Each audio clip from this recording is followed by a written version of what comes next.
Hey everybody, welcome into another episode of On Isles Time. The Islanders right now on a up to their last game of a 7 game road trip where they've had mixed results so far. Brendan Yerks, Cole Healy here with you to discuss it all. And like I said, uh, interesting road trip, probably 500 so far. But I mean, I guess with that result, you can't really complain too much. Yeah, second 7 game road trip of the year. Obviously not as good as the last one. Tough to top that one.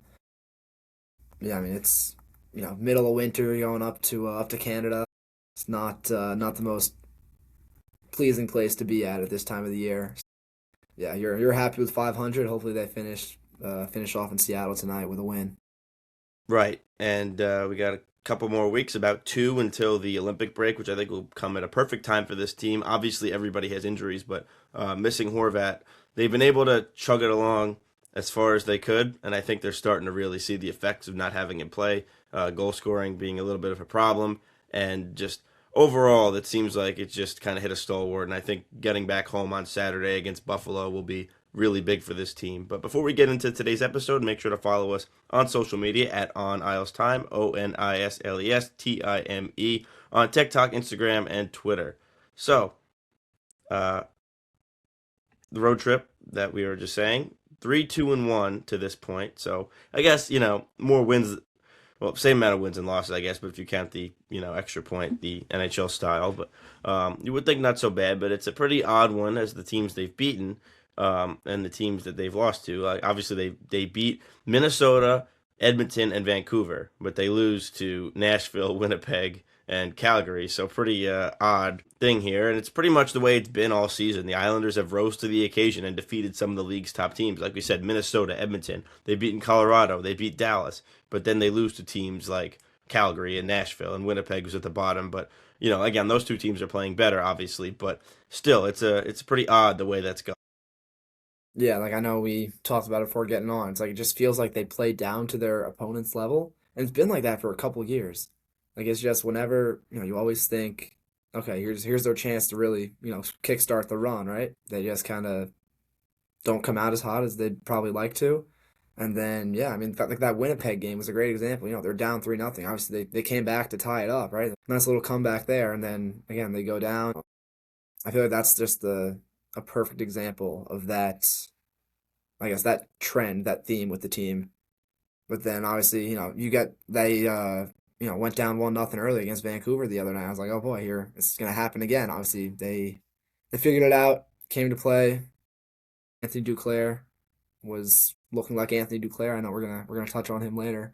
Yes, it's very very confusing at times, but I feel like that's not like I'm not shocked by that with this team. Not and that's not to really not to be too negative on them, but just with how this team is, right? Like, they weren't like we had said we didn't think they're going to be bottom feeders like some others did.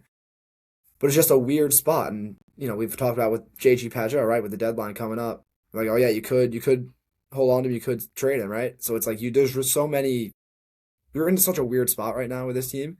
It's a good problem to be in because they're playing better than most expectations. I feel like. Yeah, so kind of playing down to some of the not as good teams is it's not too surprising, especially considering they've been doing it like I said the last probably 2 3 years. Hopefully they can figure that out, especially because they have one of the lighter schedules to close out the year. So if they can again figure out some of those teams that are towards the bottom of the standings and they go on a run. I mean, I think they can secure second in the Metro, maybe even first. Still plenty of time for that, but they've got the opportunity in front of them. So we'll see if they capitalize. The positive spin is that they could beat anybody, which again, like you said, for the playoffs, that's big. And when you have a goalie like Ilya Sorokin, who's playing ridiculous, and big reason they're winning some of these games that they probably have no business winning. But again, 2 points is 2 points. Like the Vancouver game that you just mentioned, sweated it out a little bit at the end, but you got 2 points, so that's what matters in the end. And they keep climbing, so looking good for the future. But the road trip started out in Nashville and the Islanders had a pretty uninspiring game in a place that they've struggled for almost a decade now. Last time the Islanders won there, it was 2017. So Doug Waite was the coach, which is just an absurd statement. Now we're on That's to a third different GM since then, which it's a long period, so it's fine. But Yeah, long stretch there. And then the Minnesota game, they hadn't won there since 2019. That one actually they were able to somehow win. I mean, I said the last episode I was making that trip out to Minnesota, and that is just an unbelievable game. I mean, just seeing the speed of that Minnesota team, who is one of the choices to probably win the whole thing. They are that good.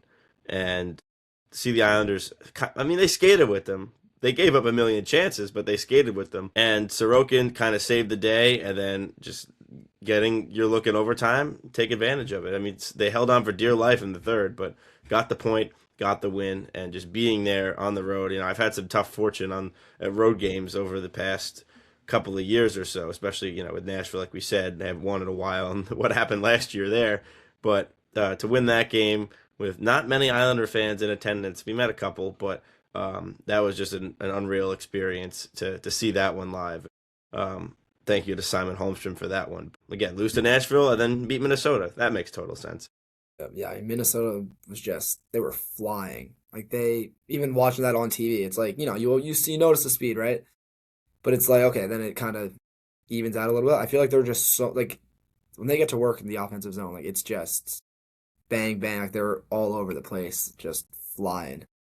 And to add to that, when OT started, I was like, yeah, this game is over. You put out Kaprizov, Hughes, and Boldy. Actually, no, I think Boldy was Boldy out. No, Eriksson Ek was out. Yeah, you put those three out there. I'm like, yeah, that's game. Like, like how does anybody compete with that? And then they had it for about a minute, and then the Islanders took over and cycled, and blown coverage. They had their chance and they capitalized. But that's a good team. And the Islanders, we'd always say they can't skate with these teams. Like they would play. I would always use Colorado as the example during the last couple of years and say that's a team that, like, yeah, they've beaten them before. You think the Islanders can go in and compete with a top team in the league? They couldn't skate to that ability. Now it's like you're seeing the turnover into that. The Minnesota game was another example. They gave up an early goal, and you said, "All right, this could be bad." But then they, quickly responded, and then it kind of evened out a little bit. But they were outworked most of that game, as they were for a lot of games on this road trip. Chugging along, like the Winnipeg game was not a good one. Again, like you said, go down 3-0. They somehow in like 2 minutes came back and tied it, but then after that, kind of came off the gas again and let Winnipeg take it over, and with their own mistakes, and then you lose that game where you kind of crawled back into it. But what are you going to do? And then the Edmonton game, just looking along, same deal. It's like they got outplayed, the Islanders, most of the game. They score a late power play goal. They took advantage, which that's a positive sign to see the power play actually produce in some big moments, which we've seen a little bit more as of late, which is good. And they hold on with Sorokin. I think he had 5 goals saved above expected, which is just for one game. Ridiculous. It's, I mean, he's got to win the Vezina. We'll touch on that too a little bit later. And then there's the opposite. So they have that mighty high Thursday, and then Saturday they come out in Calgary and they look flat. And they had a couple good looks, and I feel like every time they had a good look, they'd turn it over, and then they'd give up an odd man rush and give up a goal. Found themselves down 4-0. They end up losing that game. So then you kind of saw that happening. The Vancouver game, they were just getting outworked, outplayed early. Didn't look like they wanted it. Eventually, they settled in, played a very ugly game, but were able to get some goals and find a way to just get out of there with the win. Sorokin obviously had to make some big saves, as he's done all season long. So that's where we stand on this road trip. I think you could tell they want to get back home. The first one, they were running high on that emotion. I think everybody was pretty healthy, and they had some really strong games. But here, I think just it's January, it's cold, we're up there, and they're just like, they got the Seattle game tonight, and then get home and kind of get back on track a little bit. Maybe that'll be a nice boost. I think the fans should fill up the arena for the couple games that they have leading into the Olympic break. So that's where the road trip is right now. But we have a bunch of topics we want to talk about from the trip. And I think it starts with Matthew Schaefer, as why not? Because he's been doing his thing. He's been getting banged up, I think, more on the last couple games than we've seen all year. He's blocking shots, taking hits, but he seems to be right back out there, and he's producing. Had another 2-point game in Vancouver, so that tied Ryan Pulock for 5th all-time rookie multi-point games. I think was it defenseman, I'm pretty sure, or was it just in general? I think it was defenseman. But yeah, he has 7 of those now. So had a really nice goal that unfortunately was taken off the board. He was offsides. It was very close. Great celebration. Yeah, I know, pointing at the fan, but Just seeing that resiliency, and I think him not being on Team Canada right now, as we discussed a little bit earlier, is a good thing because I think you could tell like he's a little banged up, but he's still playing well and eating up those minutes. That I think a break would do him wonders in a couple weeks and kind of continue his push for the Calder Trophy and the Islanders' push to the playoffs. Definitely, yeah. And I don't know if it's still, I don't know where they pull these stats from, but I know for a while he was either number one or number two in the league for most hits taken. And again, like you said, he's these last couple of games he's been getting banged up. I know it was the Winnipeg game. It wasn't the head. I forget. I think he said it was like his stomach or something or his arm. They still made him go off for concussion protocol. And then there were a couple other hits that game where he was not, a little more of a little bigger hit than average, right? And again, he comes back. He has a goal in that game. Obviously, it was late, but still, you want to get one late. At least gave him a shot. Gave him a shot. So yeah, and it's really just been the whole season. It's expected, right? First overall pick. He's getting a ton of minutes, right? Everyone's gonna finish their checks on him, see what he's made of, and then I mean, here we are. What are we, 50 games in now? And he's taking every hit. He hasn't missed a game yet. Knock on wood. He's still the offense is slowing down or slowed down a little bit, but even then, like he was still making plays. The points just weren't coming. And then yeah, like you said, obviously he's back-to-back multi-point games. Anyone who doesn't have him at number one for the Calder right now is just not watching him. I get the appeal for Demidov, right? Demidov's doing really good in Montreal. He's getting less ice time than Schaefer, which I don't love that argument because yeah, he's a forward. Of course, he's gonna get less ice time. But yeah, it's just what Schaefer is doing right now is just really like unheard of, or it's very, very rare. And to see this guy come in, 18 years old, and just transform, like obviously the on ice play, but then he's just really just changed the organization. It just brought so much life to it, and like I think he's easily I think he's been the best rookie, and he's also had I think the biggest impact on any one team in the league this year. So yeah, he's definitely my Calder pick. I'm sure obviously it's the same for you, and I think for most they know, but I don't know. You still see there's some debate when I really don't think it's a debate right now. Right. Yeah, I think it has to be Schaefer too, just because obviously Demidov has more points, like you mentioned, but he's a forward, so you expect him to score more points. And he played a little bit last year. He got a little taste. Not that it takes away from it, but he got a little taste, and he's older too. So I think Schaefer just, with what coming in like first overall pick, didn't play last year. Extremely young defenseman. Just the way he's skating again, like the impact on the team and what he's done to kind of single-handedly lead them. That all has to go into the decision. If the points dip down more, then I would probably be like, all right, I see it leaning towards Demidov more. But Schaefer's, kind of now like 4 points in 2 games. That helps, and it's going to keep going up, and that'll definitely help his case. But we said maybe, in the beginning of the year, maybe they might sit him a game here or there, but he's still chugging along. But just, the voters for these things too, it's like they're people, so they hear the story and they're like, oh, they're gonna give it to him. It's like that shouldn't really matter, but it does to the people making the decisions.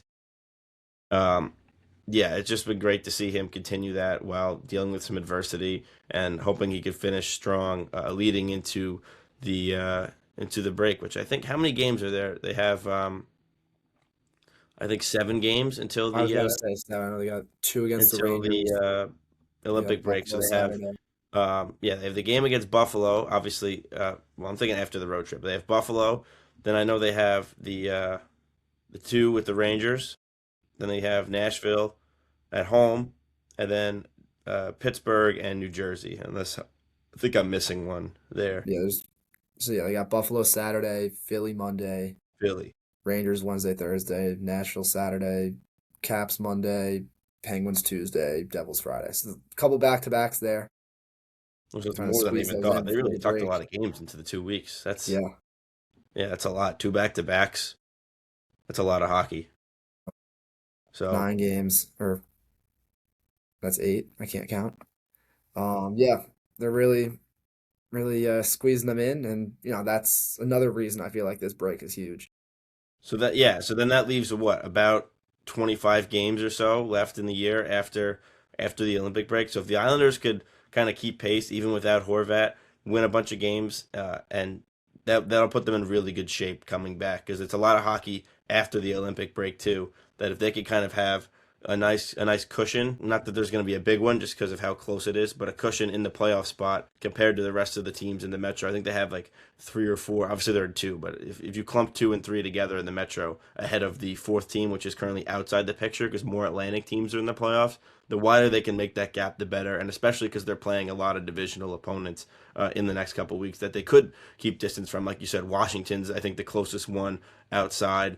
Playing Pittsburgh, who's in the 2-3 battle with the Islanders right now. New Jersey's still a quality team that's been playing really poorly that could maybe climb back into this. So and the Rangers too. They're in last place in the East, but again, if they win two games against us, then they're back in it too. It's just that close. But I think you're starting to see it separate a little bit. But these are all games that are big, and then playing a team like Buffalo, they're surging right now. Good team. Nashville's playing better as of late. So none of them are easy games, and a lot of them are divisional. So very important heading into the break that they pick up some points here and finish strong, and hopefully Horvat can get back for the Olympics, play there, then take that and come back to scoring goals like he was. It's just such a shame because he could have been like the first Islander 40 goal scorer since Anders Lee, but the injuries had to take over, especially when he only missed one game last year, and I think didn't really miss any time the year before. Yeah, I think he played all 82. Maybe he didn't play like the last game once they had clinched the year before. But yeah, definitely unfortunate, like you said, with the injuries. It is what it is. And, it's bad timing too. It's right when they go on the road trip. I know that like the initial plan was to bring him out. Then obviously that changed. Not it wasn't because of a setback or anything. It was just kind of have him skating on his own. Probably not trying to force it, which I'm okay with that. Because like we said, it does seem like they're finally starting to they're starting to look like they're missing their top scorer and one of their best players. But even then, like it's not awful hockey for the entire game. Like, it's not like like it could be worse. We know.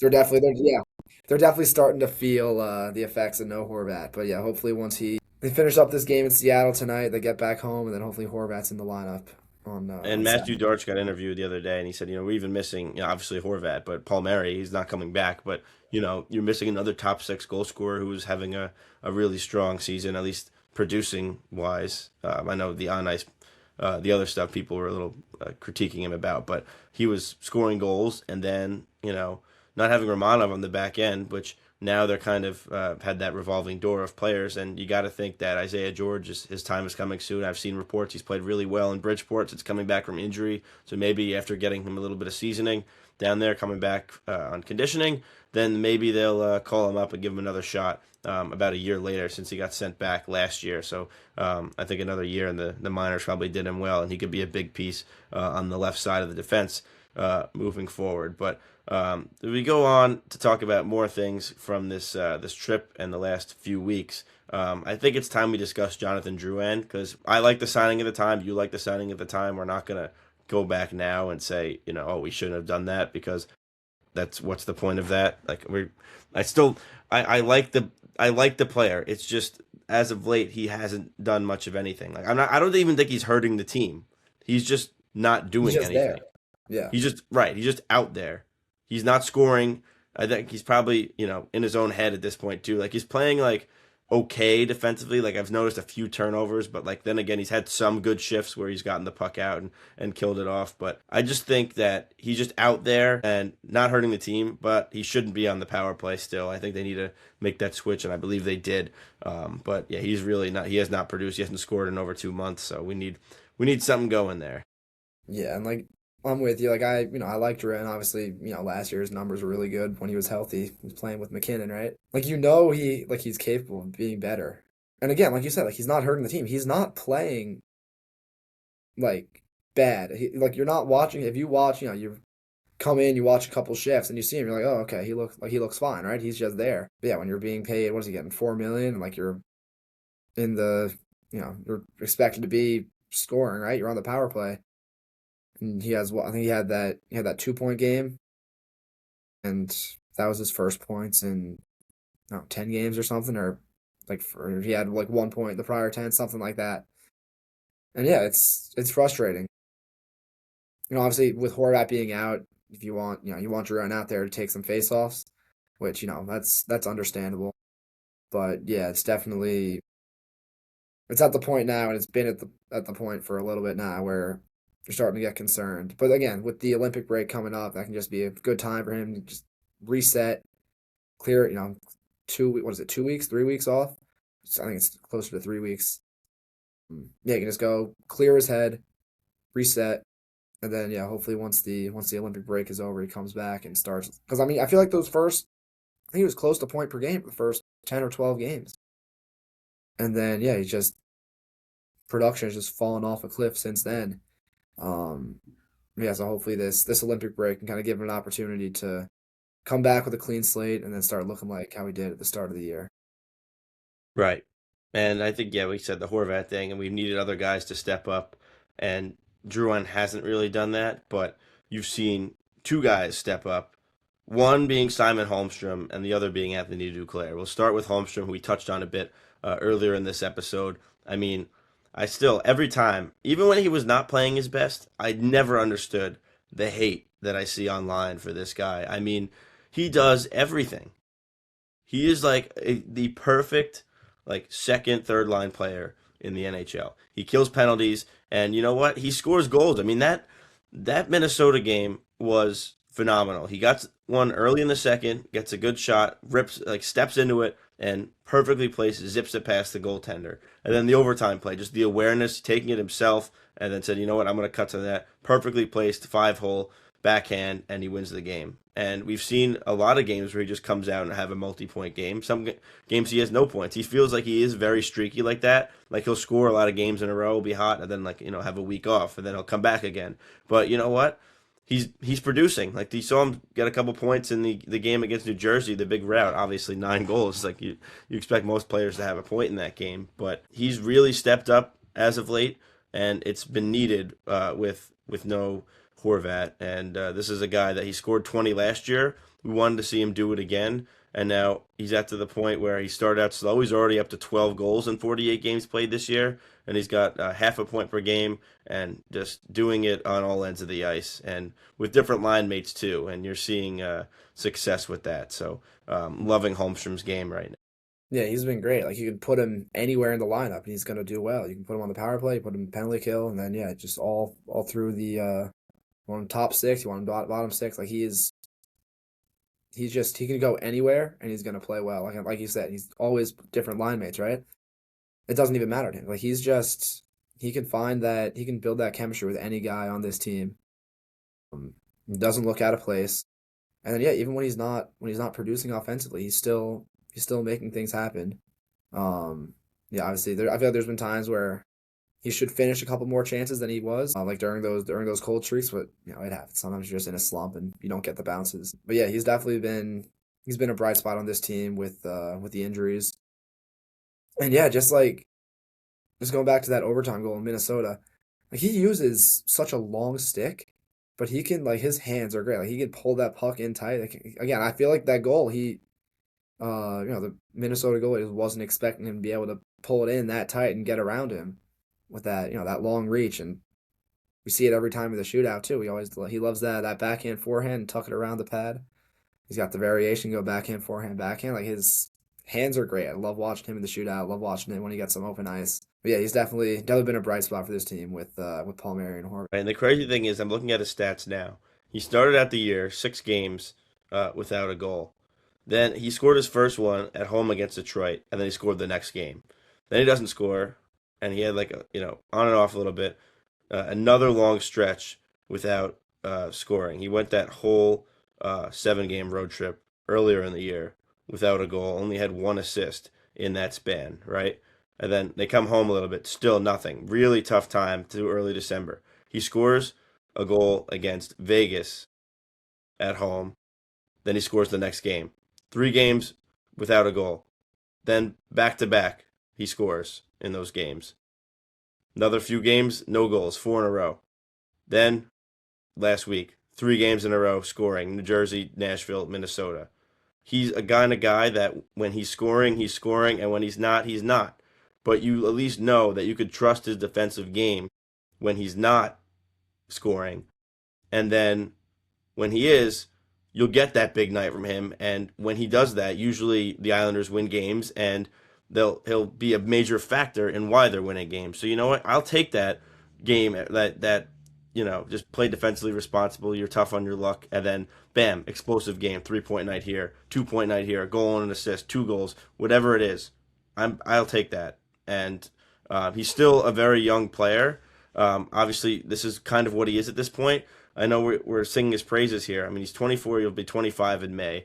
He's got, I said, a half a point per game, and this is what he is. He's a good player in the NHL that you could win with, and nothing more than that. And he's been fantastic in that role, and it's been so great to see him succeed, albeit streaky.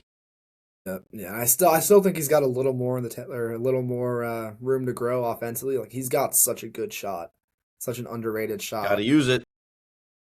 If he can start to finish consistently, I think he could be a 25 goal guy. Kind of like how Brock Nelson was earlier in his career. I was looking at Brock Nelson's stats earlier today. It's like he didn't score, or he had one like full season as an Islander where he didn't score 20 goals. I think he had 19. And then COVID cut. He had 18 in the 56 game season, so obviously would have hit 20 if that was a full season. It's like if he can just be in that like 22 to like 27 range, Holmstrom, like that would be huge. And I really do think he's capable of it. I'm really high on Holmstrom. Yeah, his release is just it's so good. But yeah, if he can find a way to start finishing consistently, maybe get a little less streaky, I think he could end up in that range every year for goals. And then yeah, even if he doesn't, he's very solid defensively. You can, like you said, you can trust him in your own end, trust him out there to kill the last 40 seconds of a game. Yeah, that's a guy you need. He's never going to be, he's not going to be a superstar or anything. But if you want to win, you need a guy like him that can, be he can play those tough minutes late in the game.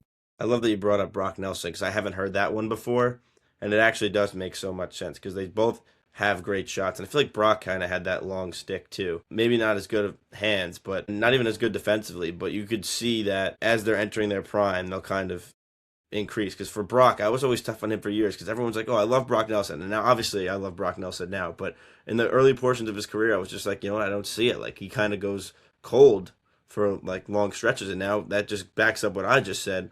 That Holmstrom will have a couple games here and there where he won't score and he'll score in bunches, and that kind of feels like how Brock was. But the thing with Brock is when he was off, his defensive game would kind of drift a little bit, which would happen, I think, from the beginning to the end. So if Holmstrom can kind of find that consistency offensively like Brock did, the sky's the limit for him.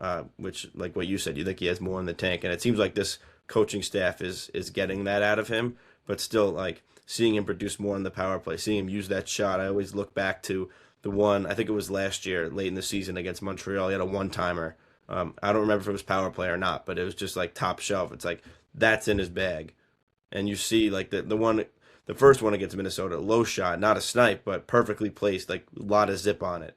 And you've seen him have other snipes before. The one against New Jersey with the hands, like he scores all kinds of ways, and kind of like that was kind of the Brock wraparound style. So I really do like that comp that as he kind of gets older, he could maybe find his game a little bit more. So we'll see. He has this year or the next year on his contract. I think he's still an RFA after it. So then the Islanders will have to decide what they want to do there. But Holmstrom, well, look out for him the rest of the season. Hopefully have a few more big games where he's a big reason why for the Islanders. But he's actually scored, that was his 100th point he got in that game against Minnesota. So maybe here's to the next 100. But the other name we mentioned before, Anthony Duclair. He had that big game against New Jersey, which we talked about on the last episode because we started this before the road trip, and now obviously today's episode will be the last day of the road trip.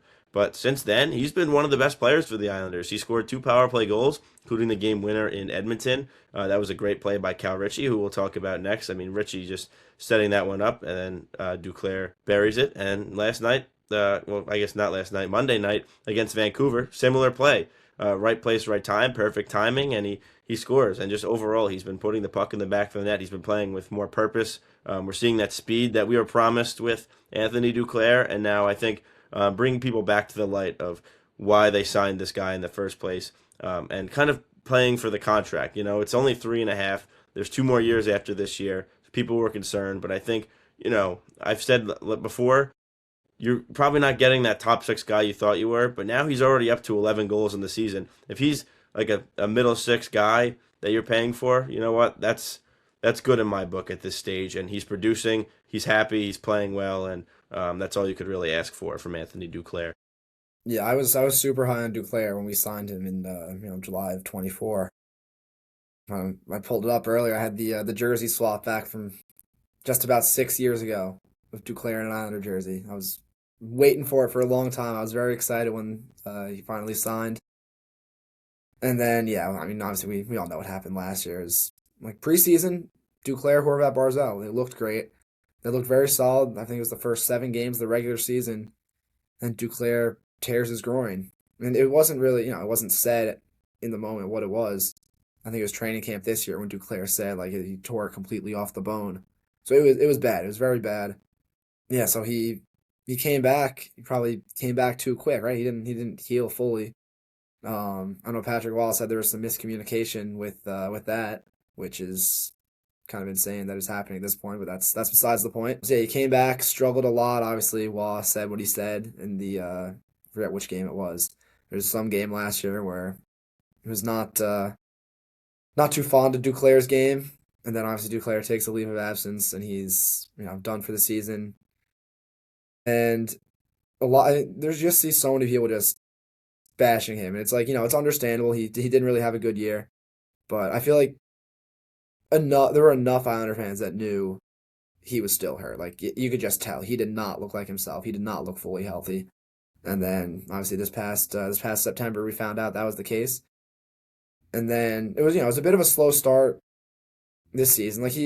There were times where he wasn't great, but I don't think he was ever horrendous.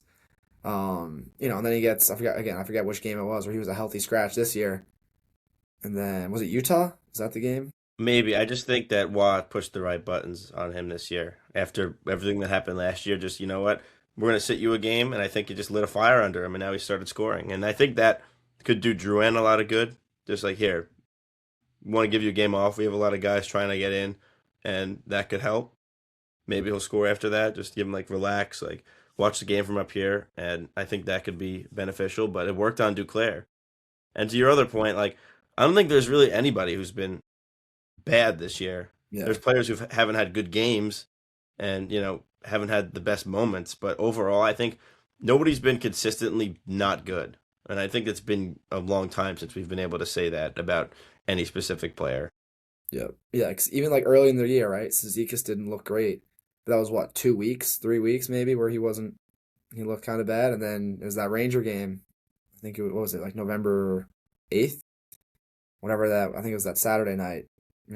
5-0 win at the Garden. I believe he scored that night. And then, yeah, I mean, he's been really solid since then. He's obviously not looking like himself from 7, 8 years ago, but at this point, you don't expect that out of him. You just expect him to be reliable defensively, still killing penalties. He's decent on faceoffs. You're getting what you expect out of him, which is good to see. And then who knows? Maybe he's got Duclair started using Cizikas' stick during the start of this hot stretch, so maybe Cizikas has got to borrow Duclair's and see if that gets the game going offensively for him. But again, even if he doesn't, you're still getting a good fourth line center out of Cizikas. And then just going back to what you said, that was really the only example I could think of where someone's looked bad for an extended period of time, and even then, 2.5 weeks isn't that bad. And then he's looked like himself since then. So yeah, it's definitely a change from prior years. So it's very promising for this team's playoff hopes down the line. Right. And that's what you like to see, the secondary scoring. Feels like we were missing that last year. And somebody we were expecting big things out of was Cal Ritchie. And like we said, he set up that Duclair goal. And I said coming in that he's going to be a power play specialist, and we've already seen it a little bit more on the second unit. But he got bumped up, which they swapped him and Drouin, which is already proved beneficial with Horvat out and having Duclair into that bumper spot in the middle. He's already scored 2 goals, like we said, and it was just great awareness. Like Richie's hockey IQ is some of the highest I've seen from just a young player. And Barzell waited to give him that pass. Then Duclair was in position, and Richie to spin and set him up like that is absolutely perfect. And then doing it again in a slightly different way, not behind the back, but the same play against Vancouver. And you're seeing him. He knows how to work the power play, and that's, I think, the best thing. And I know there's been a lot of discussion on his confidence lately, and just hitting that rookie wall is what Patrick Waugh described it as. But he's working with him. I read this article on how, obviously 2 years since Patrick Waugh was named Islanders coach, which is crazy in itself, but that was yesterday. And just how he's working with Richie, showing him extra video and helping him to really make sure he has that success. And you look at his points. He's played 38 games. He's got 7 goals and 7 assists. So right, you think you want to see more, but again, it's not always for a young player about producing. It's about adjusting to the NHL game and making the right plays, and he's doing that, and he's starting to produce in bunches at different times. Like he'll be streaky as well. Like he had those 2 games with the assists, but I think as time goes on more, you would think, I think next year he'll take a huge jump. But I've really liked his game. I feel like he has that confidence. But seeing him produce on the power play is something that this team has lacked for years. And if he could, play with a top unit like that, a guy that could put the puck in the net, and he could even do it himself on the power play, put the puck in the net. But that's not what they've asked him to do at this point. And the sky's the limit for him and for the team to be able to have somebody to be able to do that. Yeah, yeah. Like today's his 21st birthday, right? So he's still very young. And yeah, like you mentioned, the rookie wall, and he like again, that's expected, right? He's not gonna. I feel like he had a bit of a slow start in terms of points. Like he didn't look out of place. He looked fine. Points were coming. He finally got on the board in that Dallas game, and then that really kicked it off. He started to look more and more comfortable, and then yeah, I mean, I feel like a couple weeks ago he started to slow down again, hit that wall, and then recently he's looking very solid. Yeah, he's definitely got that IQ. He's great in his own end. He just sees the play so well. And again, like if he can be there, if he can be like a staple on this top power play for 10 years. Like this I genuinely don't know the last time this team had a top 10 power play. And obviously still got some work to go. It's still not great, but some of the pieces are there right now. We got some more pieces coming in future years, so things are starting to come together.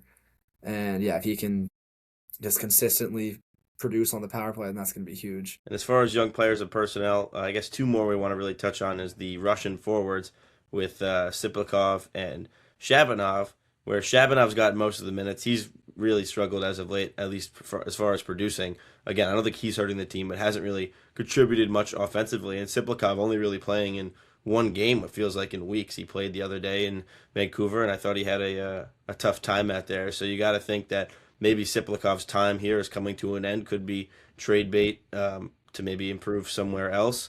Not that his value's super high, but it could be like a swap low kind of thing. But the Russians really seemingly having a tough time out there. And I think Shabanov, from what I've heard and seen, is that around the league is people like him. I think he's like got potential, but as of right now, it's not working. But maybe just as he gets, is here a little bit longer, can build that confidence, it'll have long-term success. But just right now, it hasn't looked great.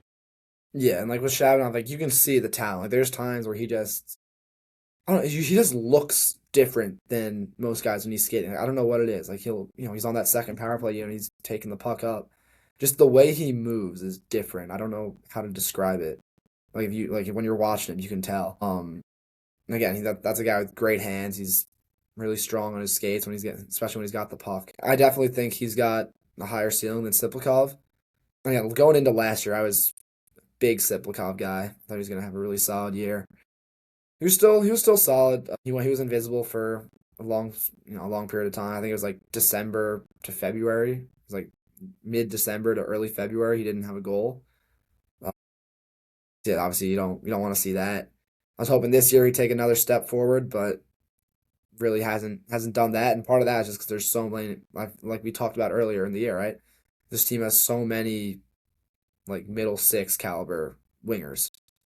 And Siplikov is in that category. I think if he goes somewhere else, he could be a decent third line winger. But there's just no space here, and with this team being where they're at in the standings, you can't really afford to just throw him in there and hope he figures it out.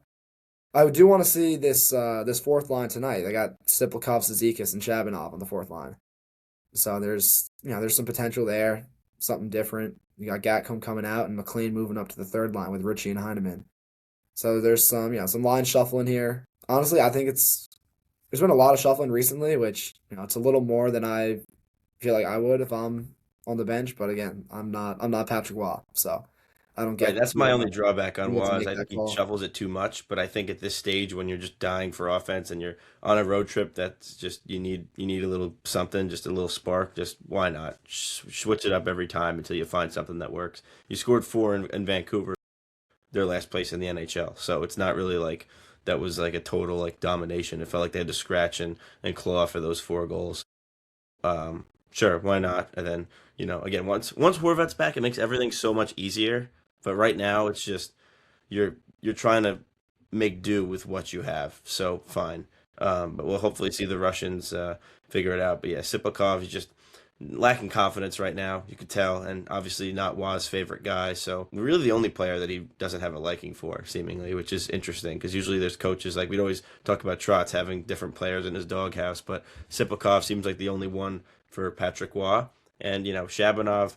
To add to what you said, like I don't see him though as a fourth line guy. Like tonight, fine, try it, but he's got to be like I feel like he's like a top six guy, maybe borderline third line, but obviously he's not cutting it to deserve to play there right now. So maybe he could find his game, simplify it a little bit on the fourth line, and then build that confidence to move back up. But I think he gets a chance to maybe get somewhere later on in the year. But Sipakov is probably going to be the one to come out because that guys like Mark Gatcombe and Kyle McLean are going to play that fourth line game the way you want it to.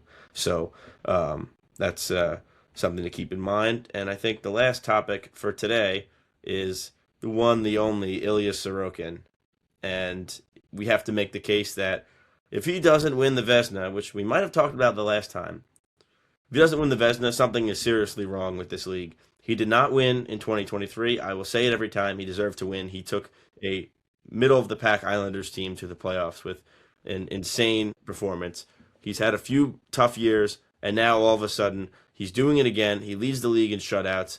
He doesn't have the highest, the lowest goals against average, but he has a pretty damn good save percentage just because he faces so many shots. And it's just really the high danger saves that he's made, the situational saves that he's made, propelling the teams to wins in Tampa and in Minnesota, Edmonton, these games that the Islanders had no business winning. They won because of him, especially the low scoring ones like the Tampa one. They scored one goal and an empty netter, and then the Edmonton one, just the one goal. He's leading the team with these saves, and all the analytics back him up. And he's not leading in all of the regular statistical categories aside from the shutouts, but all of these analytics saying with goals saved above expected, it's like 20 higher than the second best goalie, which is Yeah, insane. it's ridiculous. And like there's another side was like goalie steals, and I haven't seen that one too much. But it was like, yeah, when the goal saved above expected is bigger than the difference that your team won by or whatever. And again, that's another thing where he's just so far ahead of everyone else. Like he has won this team so many games, and that's not an exaggeration. Like you put, I don't know, there's maybe three other goalies where you put them in, and the Islanders win that game. But like he's finally looking like himself. He's looking like himself from that 22-23 season. Um, and honestly, I think a big part of that is the fact that David Riddick is playing so well as well. Like I feel like again with the goal saved above expected, or I don't know, one of the advanced stats, it's Sorokin and Riddick are 1 and 2. And I feel like when you have a backup that's playing as well as Riddick, there's less stress on Sorokin. It's not like they're winning so many of these games that Riddick starts. So there's not as much pressure where there's not as many must-win situations at this point when Sorokin is in the net. Yeah, I mean whatever it is working. Maybe it's the change of the goalie coach. It's was the mental health, sports psychologist, whatever it was. Whoever's responsible for this, keep them around for as long as Ilya Like you could Sorokin's not. afford to put Riddick out and not worry about, oh, we're not going to win this game. You could afford to put a backup out. You can not have to run Ilya into the ground like we've seen in the last couple of years, where he's going to get injured and he's tired and he just can't play to his ability. And now it's just when he plays, he's locked in. You could see how locked in he is. And that's not to say the team has been playing poorly because they've had some strong performances, but their style of play. They give up a lot of shots, and some of them they get bailed out by Sorokin. Like it's kind of he's making the team look better than they are. Obviously, they're nowhere near in this position without him, but the team has still played well. But they're not a team that could be seriously in firm position for the playoffs without Ilya Sorokin, and I think that's the main reason why he should win the Vezina. I think Logan Thompson's really the only one who would, I think, give him a run right now, unless there's somebody else that you could think of, at least for this season alone, not all time, and not looking at goalies in the league. Obviously, Hellebuck is the best, but he's been injured most of the year. Just where he's put this team with the way it's gone, if he does not win it this year, I don't think he ever will, and I just like this is probably his best chance, and it would be a shame to see it go to somebody else. Where you want to look back at the end of his career and say, "Oh, Ilya Sorokin is a Vezina winning goalie," and for being able to lead this team, hopefully to the playoffs this year, he needs to win it, and I think we'll close there. Yeah, good good stopping point for that. I know there's a lot too. I could go on and on with Sorokin about just how, like you mentioned, his legacy when his career's over, right? I was having this discussion with someone the other day. It's like if he's like Bobrovsky, where he stays good into his 30s, could be talking about he wins a Vezina, maybe two, maybe Hall of Famer. Still, obviously, it's only his sixth season. Yeah, we won't go too far down this rabbit hole here, but just something to think about there. And yeah, if he can win a Vezina this year, that helps his case. But Right. yeah. It'd be great to see him win it. Maybe a Calder and a Vezina in the same year would be kind of crazy. And not that I'm saying that he should win, but I'm surprised I haven't heard any Patrick Waugh, Jack Adams conversation. I Yeah. don't think he should win. I'm not saying that, but not even like on the list, like even as like fifth or sixth down. I was kind of surprised to see that. But I guess this is a transitional year where you're seeing a lot of teams start to kind of turn the corner that aren't in it. So I guess you can give it to a lot of coaches this year. Anyways. Well, we were going to talk about the trade deadline, what the Islanders should do with the way they've been playing. I think we're still on the wait and see position of this. I think the deadline's March 7th this year. And the next episode we're going to do will be after all of the games leading into the Olympic break. So they'll have like 3 weeks off. So I think that'll be a good point to kind of evaluate and see where the team is. So we'll dive into that and the rest of the season to that point in our next episode, but I think that'll wrap it up for today. For On Isles Time, this is episode number 17. The Islanders hopefully will finish this road trip strong and finish this chunk of the season with all of these games. We said a lot, hopefully really well, add up a lot of points, and put themselves in firm position for the playoffs. For Brendan Yerkes and Cole Healy, thank you so much for tuning in. Make sure to subscribe to our YouTube channel and listen to the pod on either Apple Podcasts or Spotify.